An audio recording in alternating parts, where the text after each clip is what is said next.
So I was debating whether or not to even make this video. I was debating whether or not to even make this kind of content. Normally my channel is about playing games and enjoying games. But I think there's a lot that needs to be said about the state of Mortal Kombat Legacy Collection. It's dying. It's on life support at this point. It may be a controversial point of view for some people. And don't get me wrong, from someone who's played Mortal Kombat for years, I really wanted this to be the definitive experience that old players and new players can play for years to come. Excuse me. The fumbles that have happened with this are beyond insane. Mortal Kombat Legacy Collection was supposed to be like this roaring comeback, this explosive collection that came on the scene that was supposed to preserve all of the old games. Unfortunately, it's kind of losing its spark like a dying ember in a fireplace. One of the things that I can point to specifically is the online play aspect of the collection. It's really bad. There are some days that are better than others, but overall, trying to find matches, lobbies, the net play, or maybe it's just the regions that the players are in that are playing the most. A lot of times you're playing underwater. It feels like you're playing underwater. And it kills any fun that you're trying to have in the game. When you're moving 5 frames per second, it's not indicative of a good experience. There were early issues with, audio and stuff like that, especially with like the 32X edition of Mortal Kombat 2. That's fine, it's patched, but it kind of goes against the argument of game preservation. The whole point of preservation is to have something that you can play for years down the road. If what you have on the physical media, whether it be a cart or disc or whatever it is, doesn't have everything that is needed in the game, or in some cases the game isn't even complete, like the Switch edition with Mortal Kombat 4, that's not preservation.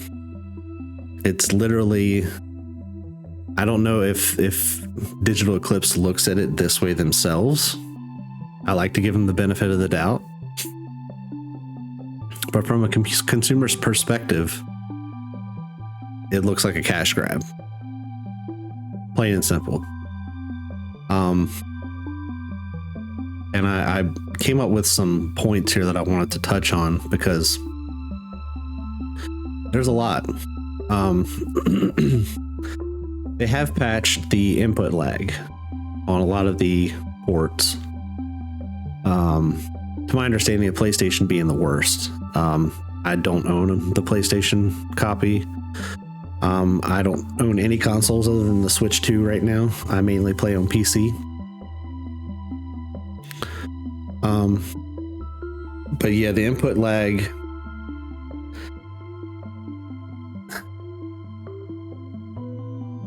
it's there. I mean, they've done their best to fix it as much as they could. But a lot of that can also be based on connection too. Today's generation, they don't plug in their machines.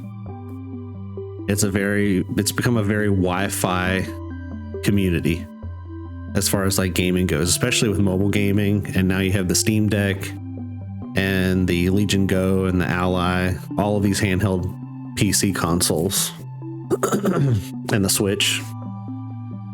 So that just seems to be the direction that gaming is moving in. Online gaming is trying to harness that Wi-Fi audience, which unfortunately just sucks for online gaming. I'm just plain and simple, it sucks.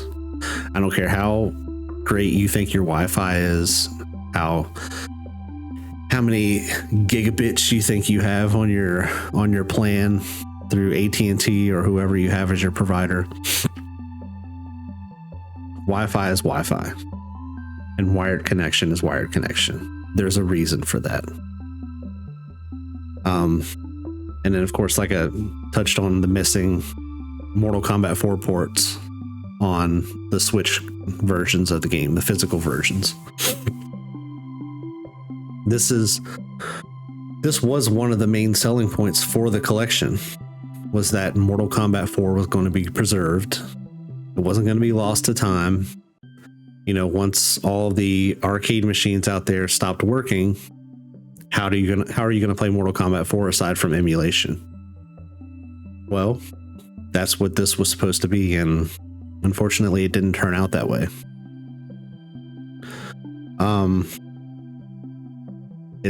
It was aimed at console loyalists, and arcade purists. Everybody wanted their perfect versions of Mortal Kombat to be preserved. Instead, we got a curated slice of something that feels incomplete.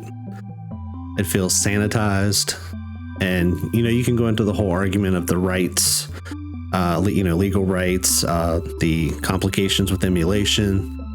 I've heard some people mention MK Trilogy for N64, which is would have been a great port, but the one that's been the loudest is Mortal Kombat Gold for Dreamcast. I don't know if it was a licensing issue. I don't know if it was a technical issue. Digital Eclipse has been very vague about what exactly it was. They just mentioned that when you have technical and licensing issues and et cetera, they didn't exactly specify what the specific issue was keeping Mortal Kombat Gold from being in the collection.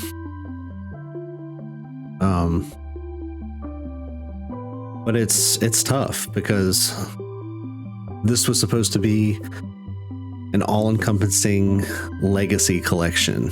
It was supposed to have everything. I just realized I wasn't looking at the camera, but sorry, I'm new to this. And there's a lot of ums in there, so sorry about that. I think the legacy label, it completely oversold the whole package. When you call something a legacy collection, it sets a very high bar. You want completeness, you want accuracy, you want preservation. And what launched, it feels more like a sampler platter of Mortal Kombat versus what should feel like a museum exhibit. You should be able to put it on display, show everyone that, here you go. This is what Mortal Kombat used to be. And instead, it's very watered down.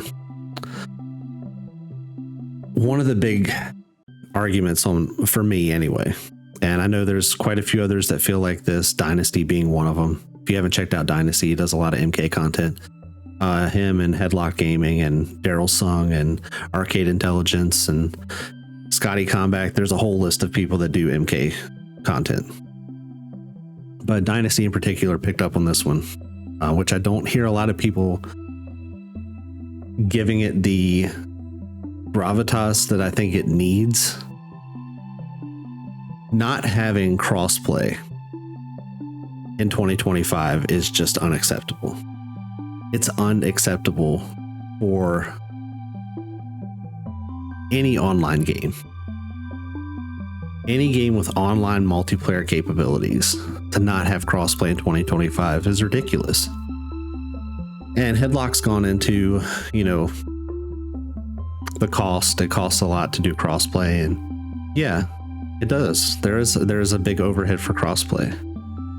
But that's something that WB should have factored in to the project. Hands down. No excuse.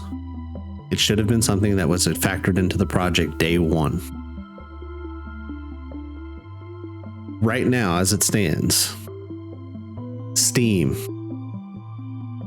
I mainly play on Steam.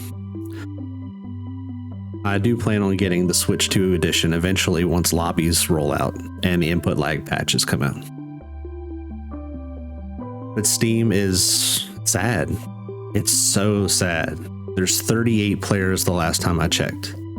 And that's just the numbers on SteamDB. When you actually go into the game, you might see 2 rooms, 2 lobbies, each of them with maybe 2 people. And good luck trying to get a quick match now, because there's no chance of getting quick match. Consider yourself very lucky if you're able to get a quick match. It just feels... Oh, I didn't even go into Xbox. So apparently Xbox, once they got the lobby patches, it was good to go. And then now that's died down. That PlayStation has gotten their patches.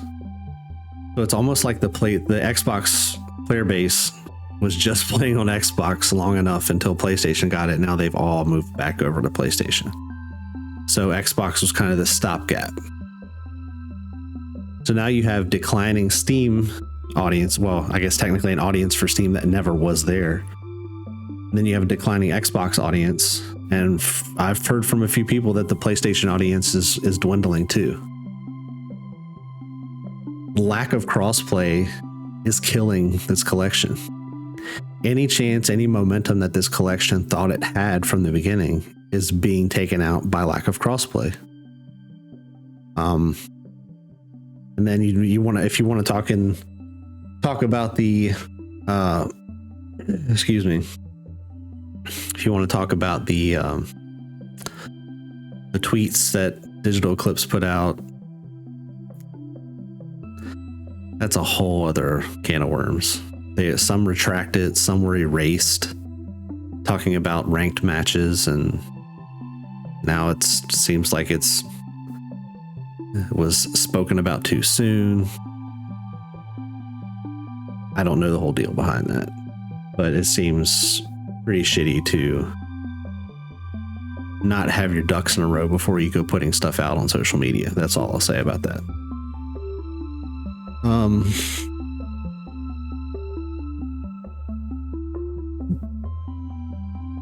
It's damaged their credibility as far as claiming to be in it for the preservation and missing so much.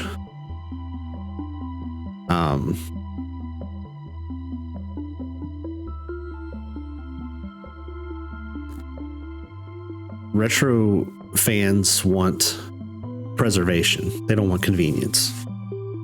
If you're a retro gamer, you want archival integrity and you want offline longevity. That's what preservation is. You can't honestly look at Mortal Kombat Legacy Collection now that it's released and claim it's about preservation, because it's bullshit. Plain and simple. Excuse me. I think the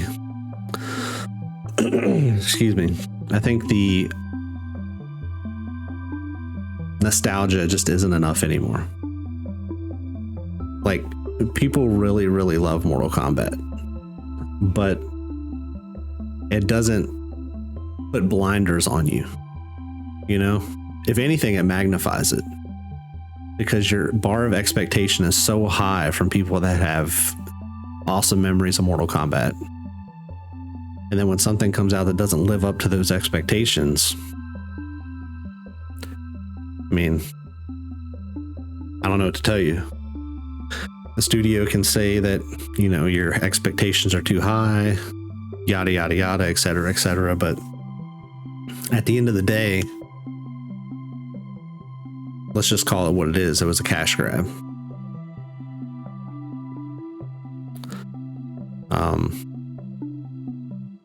I'll just end on saying